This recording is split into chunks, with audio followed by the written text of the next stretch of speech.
Good morning, praise Lord. और आप सभी को प्रभु यीशु मसीह के सामर्थी और मधुर नाम में आज की सुबह का सलाम।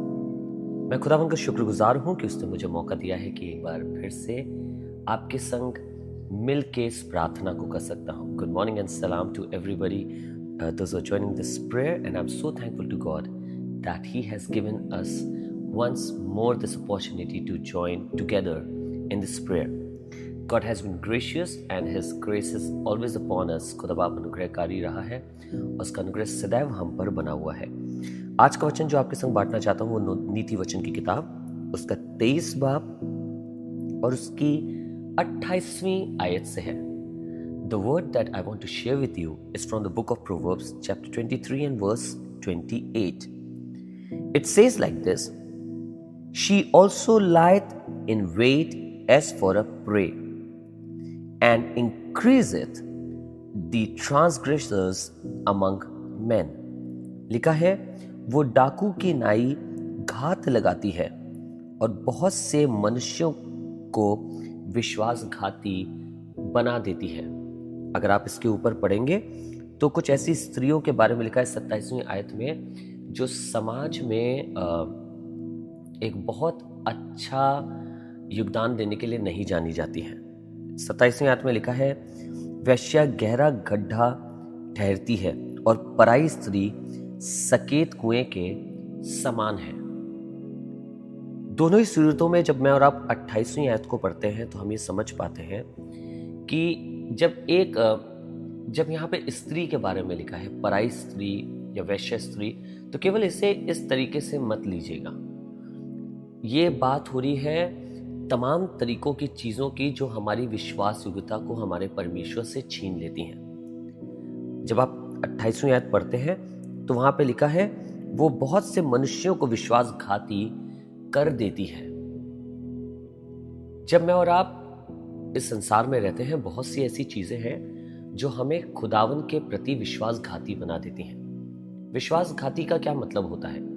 जब एक ऐसी स्त्री जो इन सब कामों में, इन व्यर्थ के गंदे कामों में लिप्त होती है, और जब उसके संग कोई मनुष्य रिलेशन में जाता है, संबंध में जाता है, तो वो कहीं ना कहीं अपनी स्त्री के साथ, अपनी वाइफ के साथ, अपनी अर्धांगिनी के साथ एक धोखा दे रहा होता है, एक दुष्ट कार्य कर रहा होता है, विश्वासघात कर रहा होता है।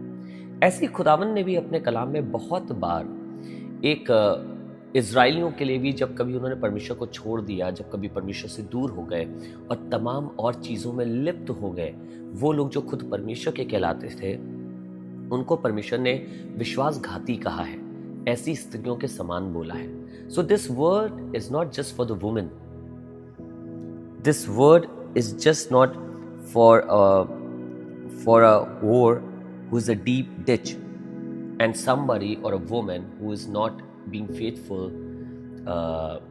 with her husband or with the people. ऐसे ही हम भी कई बार खुदा बाप से, संसार की चीज़ें हमें इतना ज़्यादा दूर कर देती हैं, इतना ज़्यादा लिप्त कर देती हैं कि हम खुदा बाप के संग विश्वास योग्यता निभाने के सिवाय उन चीज़ों के संग अपनी विश्वास योग्यता निभाते हैं। And people of God, let me tell you, it can be anything. It can be your wealth, it can be your money, it can be your family. कई बार हमारे पैसे का दर्जा हमारे खुदा बाप के दर्जे से बड़ा होता है। कई बार हमारी औलादों का दर्जा हमारे खुदा बाप के दर्जे से बड़ा होता है। हम पैसे के लिए, बिजनेस के लिए, चीज़ों के लिए, थोड़े से धन के लिए अपने खुदा बाप को छोड़ देते हैं, उसके संग विश्वासघात करते हैं।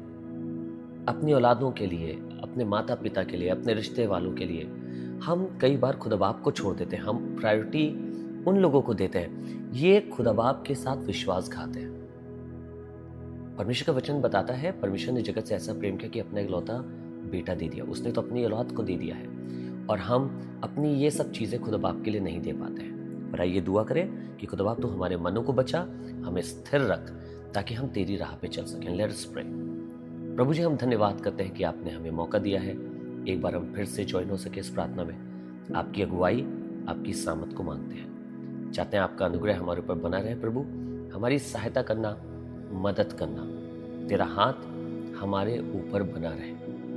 अपनी कृपा से हमें संभाल के रखना, ऐसी समस्याओं से, ऐसी परिस्थितियों से, ऐसी चीज़ों से बचा के रखना जो हमें आपके विरुद्ध विश्वासघाती बनाती है।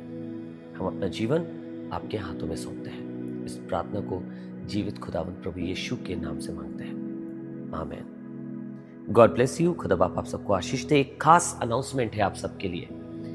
अलाइव कॉन्सर्ट लखनऊ में होने जा रहा है 17 मई को। अलाइव कॉन्सर्ट लखनऊ में 17 मई को होने जा रहा है, जिस कॉन्सर्ट में मैं होऊंगा और हम आराधना करेंगे वहाँ पे। ये सिर्फ गीतों का, साउंड का, लाइट का कॉन्सर्ट नहीं है। इस कॉन्सर्ट का मकसद ही ये है कि हम कलीसियाओं को, लोगों को, जवानों को और या जो भी कलीसिया के मेंबर्स हैं उन्हें हम आराधना करना सिखा सकें। तो अगर आप इस कॉन्सर्ट को ज्वाइन करना चाहते हैं, अगर आप लखनऊ में हैं, आप उसका हिस्सा बनना चाहते हैं, शाम को 6:30 बजे से है, पर पासेस ज़्यादा हैं और सीट्स कम है। आप याद रखिएगा, सीट्स बहुत लिमिटेड है, आपको जल्दी आना होगा, सीट लेनी पड़ेगी। पर ज़रूर ज्वाइन करिए, क्योंकि इस कॉन्सर्ट से आपको बड़ी बरकत मिलेगी, बहुत आपको सीखने को मिलेगा। So thank you so much. Keep it in prayer. ज़रूर से इसके लिए प्रार्थना करते रहे। हम फिर मिलेंगे। God bless you all.